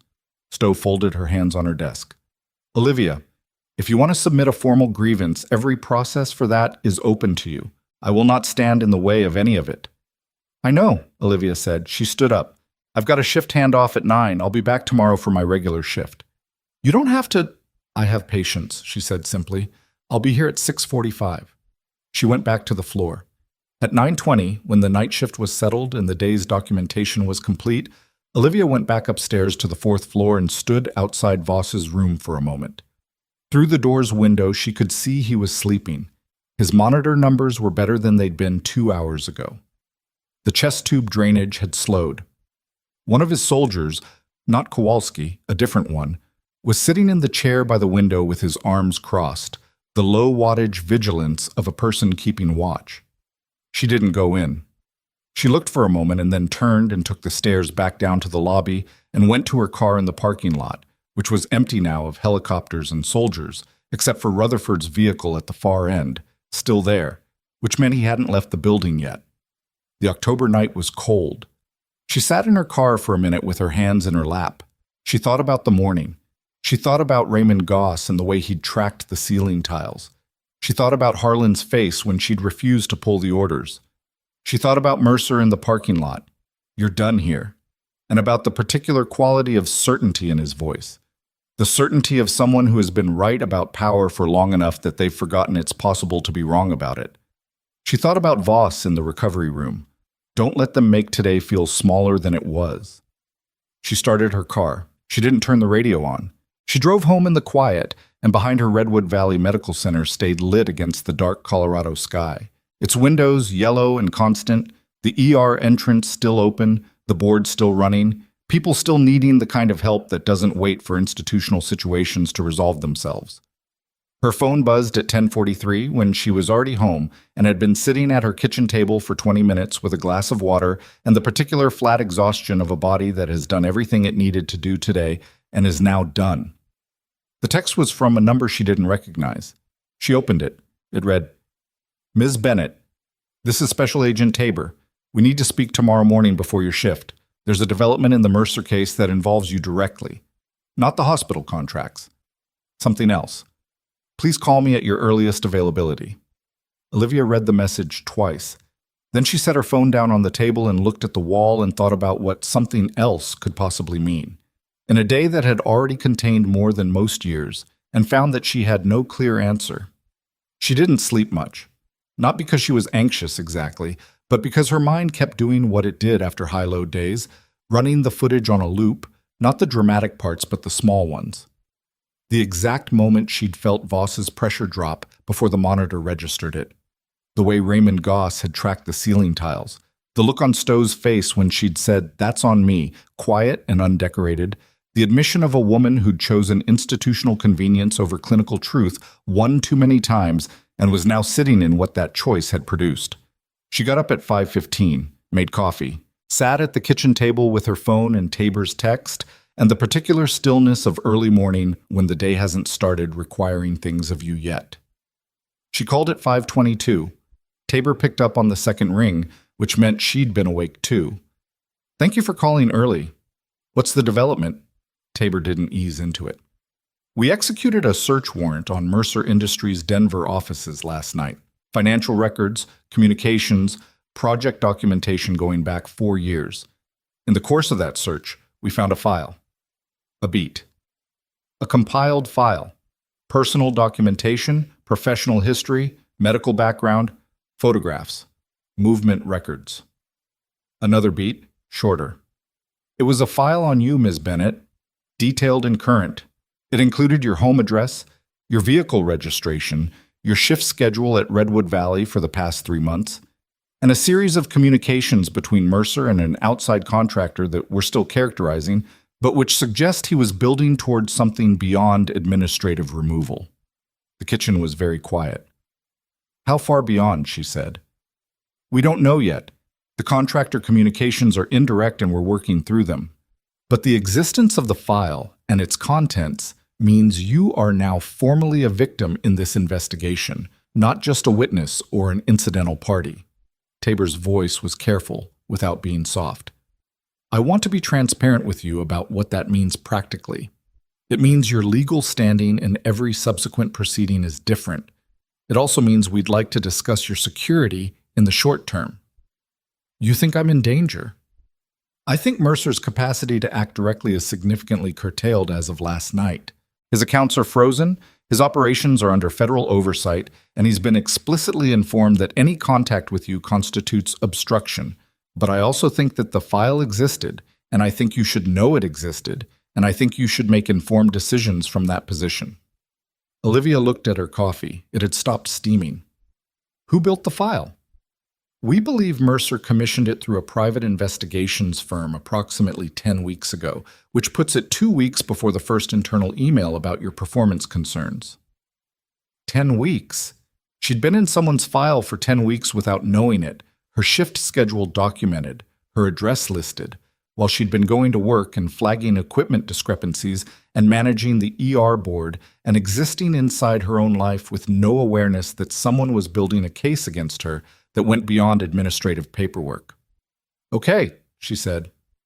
Okay, Tabor repeated, with the slight inflection of someone checking whether the other person is actually okay or just using the word as a placeholder. I mean, I understand, Olivia said. I'll be at the hospital at 6:45, and I'd like to talk in person before my shift if you're available. I can be there at 6:15. 6:15, Olivia said. She hung up. She sat with the information for exactly 5 minutes, not because 5 minutes was enough to fully process it, but because 5 minutes was what she had, and she had learned a long time ago in environments considerably less comfortable than her kitchen that you take the time available and you use it, and then you go do what comes next. What came next was a shower, clean clothes, and the drive to Redwood Valley in the flat gray light of early morning with the mountains in the rear view, going from dark shapes to something more defined as the sun came up behind them. Tabor was in the hospital lobby at 6:13, which meant she'd been there before 6:13, which told Olivia something about how seriously the agent was treating the file. They sat in the family consultation room on the ground floor, the same kind of small square room as the one on the surgical floor, tissue box, window onto a brick wall, 2 chairs. Tabor laid out what she knew in clear, sequential terms, which Olivia appreciated. Some investigators told you things in the order that made them look most informed. Tabor told her things in the order that was most useful to the person receiving them. The private investigation firm was based in Phoenix. They'd been hired through a corporate shell that took 3 levels to connect back to Mercer Industries, but did, in fact, connect back. The file they'd compiled was comprehensive enough to have taken the full 10 weeks. This wasn't opportunistic. It was methodical. The contractor communications that suggested something beyond administrative removal were 2 emails, both heavily euphemistic, discussing the need for the situation to be resolved at the source if internal mechanisms failed. Tabor was not ready to characterize those emails as a direct threat, but she was not prepared to characterize them as benign either, which was why she'd called at 10:43 the night before rather than waiting until morning. Where is Mercer now? Olivia asked. Hotel. He's been told not to leave Ashford pending the completion of the initial federal inquiry. His attorney is present. He hasn't been arrested yet. That process is moving, but federal financial fraud cases have procedural timelines that don't bend to how quickly we'd like them to move. But they're moving. They're moving, Tabor confirmed. The contractor evidence adds a dimension that accelerates certain aspects. We'll be requesting additional charges beyond the procurement fraud. The timeline for formal indictment has been pulled forward. Olivia sat with that. The other facilities, the ones Voss mentioned, we're coordinating with federal investigators in both states. The pattern Voss described is consistent with what we're finding in the documentation from the Denver office. This is going to be large. 4 facilities, $11 million, and a systematic effort to silence anyone who noticed. Tabor paused. Lieutenant Sato's vehicle accident is also being reopened. I want to be clear that's still preliminary, and I'm not drawing conclusions. But it's being looked at. Olivia thought about a woman she'd never met, a military medical officer who'd flagged an equipment inconsistency in New Mexico and died in March, and the weight of that sat somewhere specific in her chest and didn't move.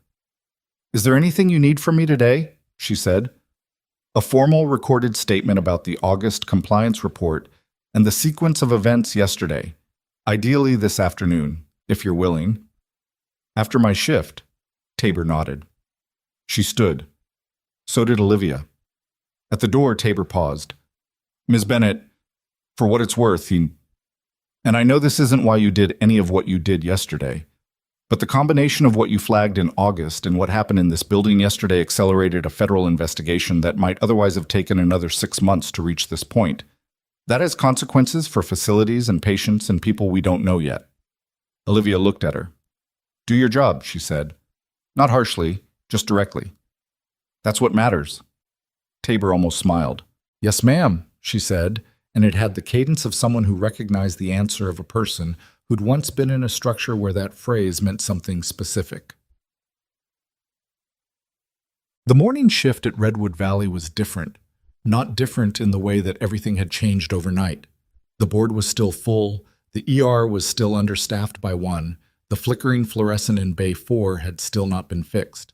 Those things were the same, but the human texture of the floor was different in the particular way that floors change when something large has moved through them, and the people on them are processing where they stand in relation to what happened.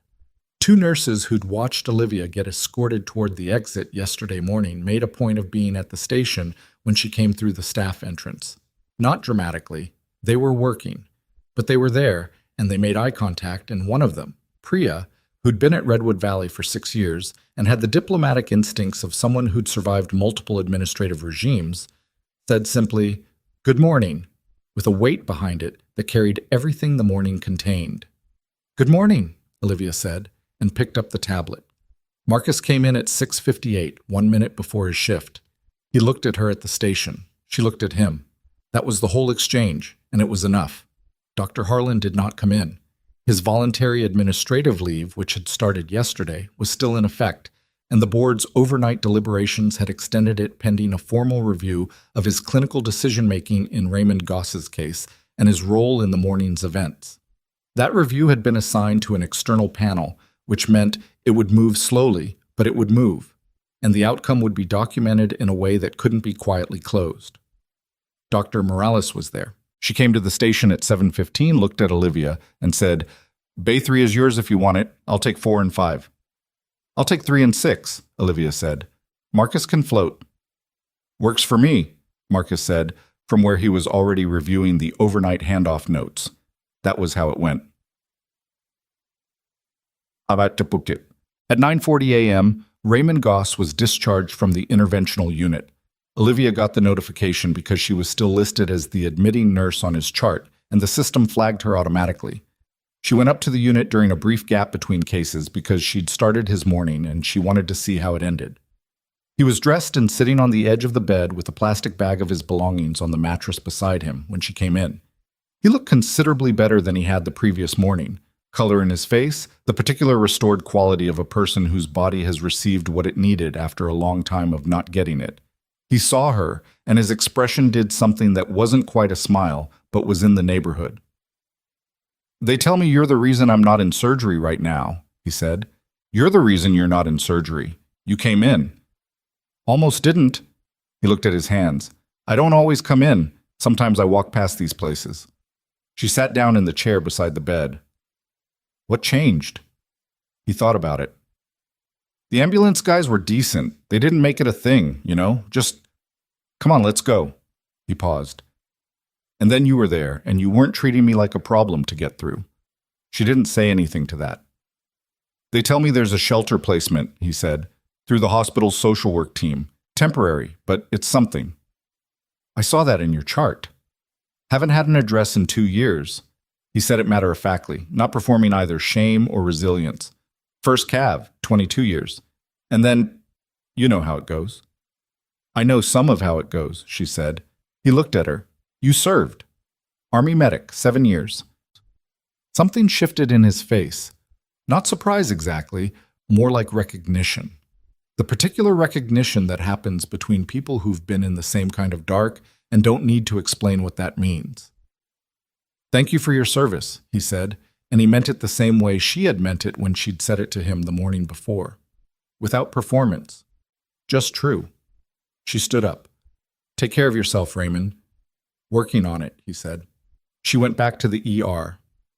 The first formal public consequence arrived at 11:22 a.m., and it arrived in the form of a press release distributed by the U.S. Attorney's Office for the District of Colorado announcing a federal investigation into procurement fraud, bribery, and related charges connected to Mercer Industries and its contracts with medical facilities across 2 states.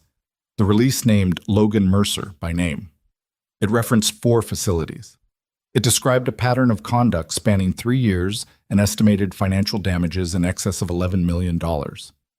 It did not mention Redwood Valley Medical Center by name in the initial release, but the hospital was identifiable to anyone in Ashford who read it, and people in Ashford read it, and by noon the local news affiliate had a camera crew in the hospital's visitor parking lot. Olivia was in Bay 3 with a 44-year-old woman who'd come in with a suspected pulmonary embolism when Marcus came to the bay door and held up his phone showing her the headline. She looked at it for 2 seconds, turned back to her patient and said, "Let's get that CT ordered, and I want her on monitoring until results are back." She didn't go to the window to look at the cameras. She didn't check her phone during the case. She finished what she was doing and then she moved to the next thing, which was the nature of the work, and also, by this point, the nature of her. At 1 p.m., the hospital board's chair, a woman named Dr. Sylvia Marsh, who'd been on the board for 11 years and had the measured authority of someone who understood the difference between managing a crisis and navigating one, released a statement on behalf of Redwood Valley Medical Center, acknowledging the federal investigation, confirming the suspension of Mercer Industries contracts, and announcing the immediate commissioning of an independent compliance audit. The statement also confirmed Callaway's administrative leave and noted that the board was conducting a review of administrative decisions made in connection with the matter. What the statement did not say, what none of the official communication said, because official communications rarely say the human part, was that a nurse had been walked out of the building at 9 in the morning for doing her job accurately, and that the same nurse had spent the rest of the day keeping a man alive and watching the institutional structure that had tried to discard her collapse under the weight of its own compromises. Logan Mercer was formally arrested at 2:47 p.m. Tabor's team, coordinating with the U.S. Attorney's Office and federal marshals, moved in the hotel lobby where he'd been waiting out the morning with his attorney and the increasingly grim energy of a man watching his options close one by one. The charges filed were federal procurement fraud, bribery of a public institution, obstruction of a federal investigation, witness intimidation, the last charge connected to the file compiled on Olivia and the contractor communications, and conspiracy. His attorney immediately announced plans to contest every charge because that is what attorneys announce. And the contesting of charges is the beginning of a process that would take considerably longer than a day. But the arrest was real, and the charges were real, and the footage of Logan Mercer walking through a hotel lobby in Ashford, Colorado with federal agents on both sides of him reached the local news affiliate's broadcast at 5 p.m. and the national wire services shortly after. Callaway, who had been cooperating with investigators since the previous afternoon, not because he'd suddenly developed principles, but because investigators had shown him what they had, and his attorney had done the math, was not arrested that day. He would be eventually, as part of a negotiated process that his cooperation was intended to influence. Whether it influenced it meaningfully was a question for prosecutors and a judge and a timeline that extended well beyond the scope of this particular day.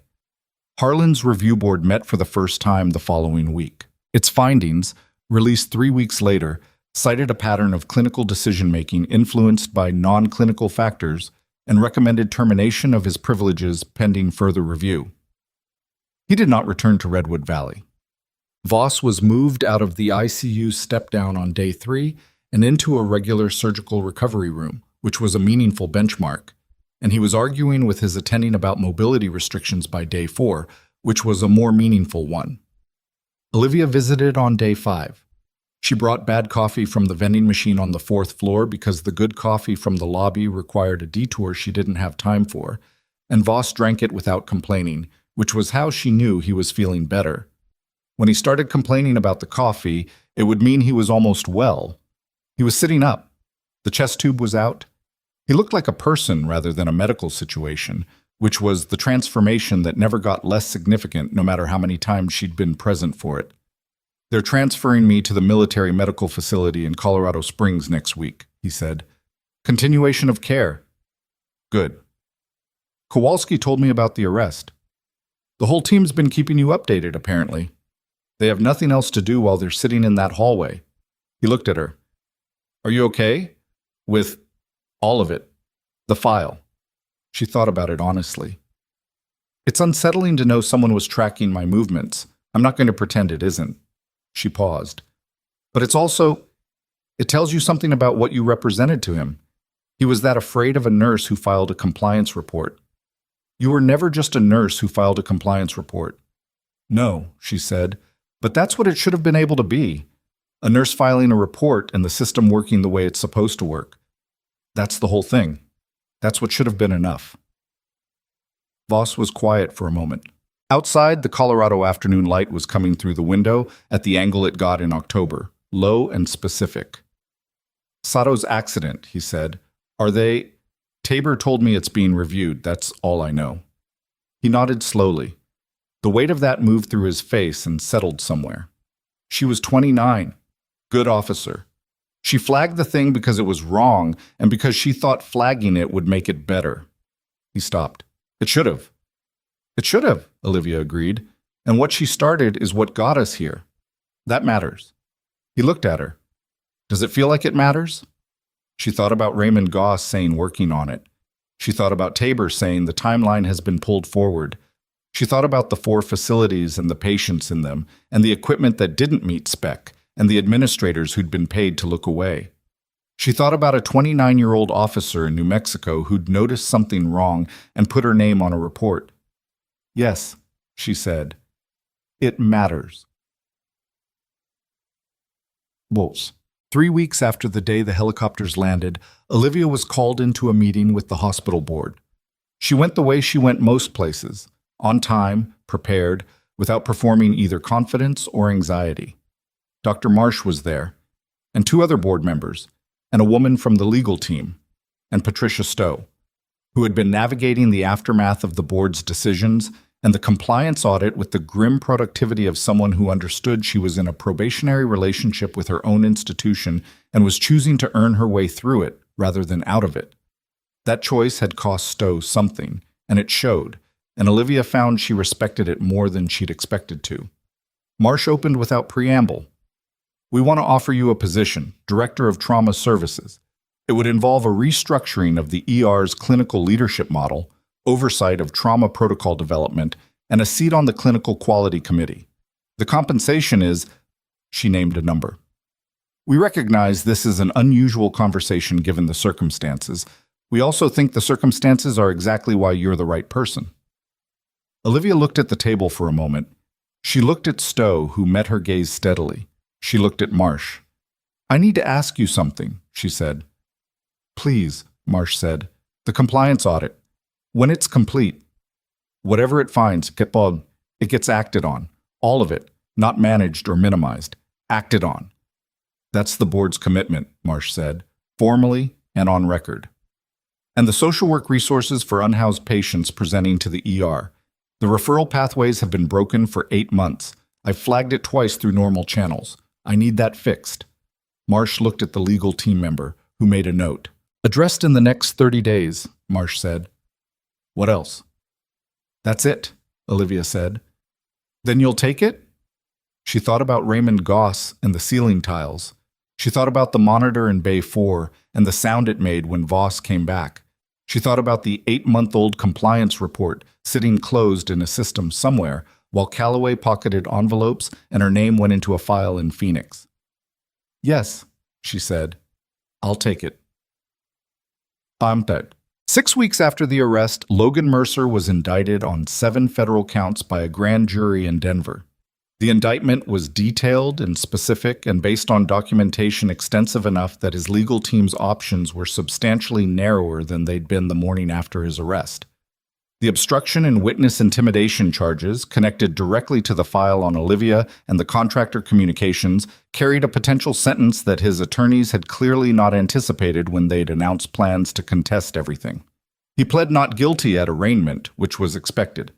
His trial date was set for the following year. Calloway negotiated a plea agreement that required his full cooperation with the federal investigation across all 4 facilities in exchange for a reduced charge. His cooperation produced enough additional documentation to significantly strengthen the cases against the financial administrators at the other 3 facilities, 2 of whom were subsequently charged.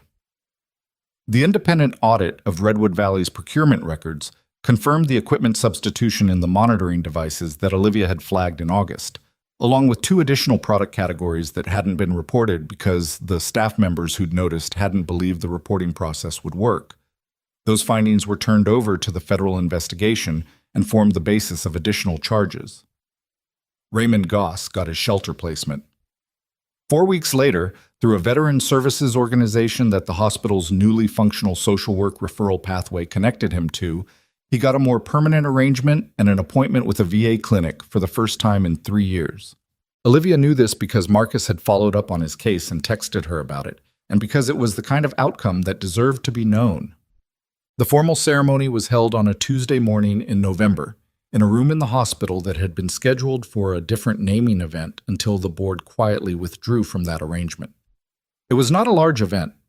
The hospital had not tried to make it large because Olivia had specifically requested it not be large, and for once the institution had listened to what she actually wanted rather than what was good for optics.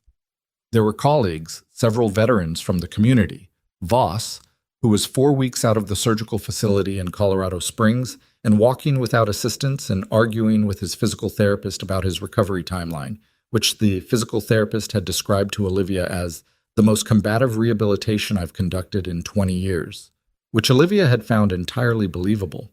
General Holt was there. Rutherford, Sergeant Wells, Tabor, who'd come from Denver and stood near the back of the room and did not make a speech. The Army's formal letter of commendation cited Olivia's actions on October 14th in language that was precise and comprehensive and that read in the way military commendations read when they're written about something real, like a document that understood it was describing events that required no embellishment. Holt presented it personally. He didn't say much beyond what he'd already said in the ER that afternoon, because he was not a man who repeated himself for effect. He shook her hand and he held it for a moment, and the look on his face was the look of an institution honoring something it had not created and could not take credit for.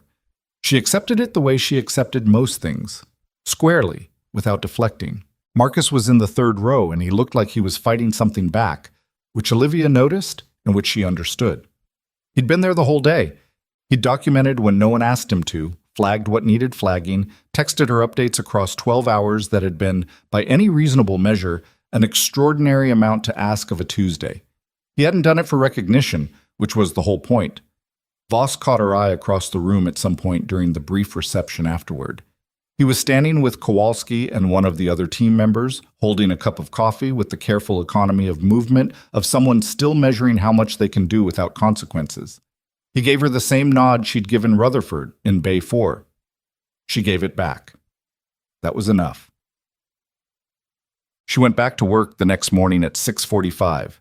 The board still needed managing. Bay 4's fluorescent had finally been replaced. She'd put in the maintenance request herself through the Clinical Quality Committee with documentation, and someone had actually processed it. Raymond Goss's social work referral was now in a functional system rather than a broken one. The compliance audit was still ongoing but moving. The trauma protocol review was on her desk and needed about 2 more hours of work before she was satisfied with it. She put on her badge. She picked up the tablet. The ER was already running at half capacity, and the overnight nurse had that end-of-shift look of someone ready to hand off to someone they trusted. There's a thing that happens sometimes, not often, not in the dramatic way stories sometimes suggest, where you arrive at the morning after a long sequence of difficult things and find that the difficult things have not made you smaller, that you are not diminished, that whatever was in you that the institution tried to discard has not only survived, but has a better office now, with more authority and more responsibility and more ability to make the kinds of decisions that should have been yours to make all along. Olivia Bennett was not a person who required the morning to feel like a triumph. She was a person who required the morning to be useful, and this one was. She looked at the board. 12 cases. 3 pending triage. A chest pain in Bay 2 that needed a second read on the EKG. A pediatric case coming in by ambulance, ETA 6 minutes. She started working. There is no quiet strength that announces itself. There's no version of competence that requires an audience to be real. What Olivia had, what she had always had, before the helicopters and the arrest and the ceremony and the formal letter from an institution that finally had to look at what she was the same thing she'd had at 7 a.m. on a bad Tuesday when she walked down a hallway to a man on a stretcher who had been left there. She saw him. She did the work. That was the whole thing. That was always the whole thing. The people who try to bury the ones who simply do their jobs correctly tend to underestimate one fundamental truth. You cannot discredit competence by removing it from a room.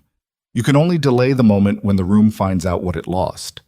That delay eventually costs them everything. And the person they tried to remove? She's already at the next patient,